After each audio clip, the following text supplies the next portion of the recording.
Sir कहते हैं sir कौन स्थिति अच्छी वेस्ट बेंगल स्ट्राइक चलती सर आमर एठी कौन रेट हाइक हो ना कौन नहीं रेटा ठीक अच्छी संबलपुर माने रिपोर्ट नेली संबलपुर साइड रे 26 टंका अच्छी आलू रेट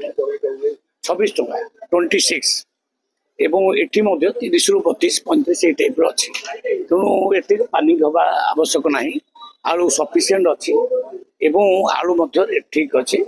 कहीं जेहेतु ये प्रोडक्शन ना आम राज्य रे बाहर राज्य रे जहाँ रेट अच्छी से अनुजाई आमर खाली ट्रांसपोर्टेशन आ लाभ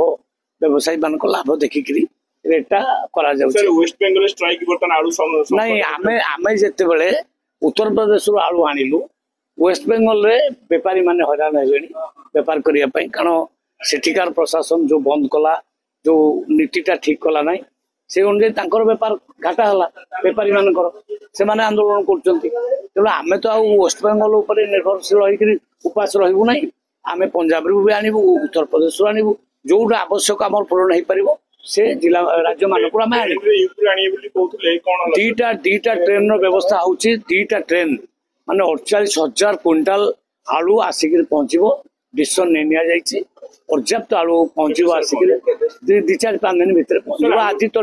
काली डिसीजन निया जाइछि आज आसिक चढ़ो होई किछि जगह रे चढ़ो होइछि जो माने होर्डिंग कर रखचंती जो माने माने मौजूदकारी से ऊपर एक्शन निया जिवो इे आर्टिफिशियल सर्टेज देखो इे रेट बढ़ेबो सेटा चलिबो नै तेणु सेटा एक्शन निया जाइछि सर आपण संबलपुर कथा कहउछंदी किंतु एक नंबर हाट रे पाखरे हाट अछि गोदाम अछि सेठी सर 35-40 बिकुछि बिका जाउ 40 रुट मते बिका कोठी मु मानुछि अधिका रेट अछि किंतु एवरेज रेट ऑल ओडिसा रे प्राय 30-35 ए टाइप रो अछि कारण हमर 1900 टा माने दुकान खोला है टोटाल ओडिशा रे जोठी 30 टंका चाउल ए जो आलू मिलुची 30 टंका आपण कहले 5 टंका रु 6 टंका भीतर रखिबे लाभ बा बिचि किन व्यापारी मानु नांदी ना व्यापार जी न मानबो ता ऊपर एक्शन नै छै ओके थैंक यू सर।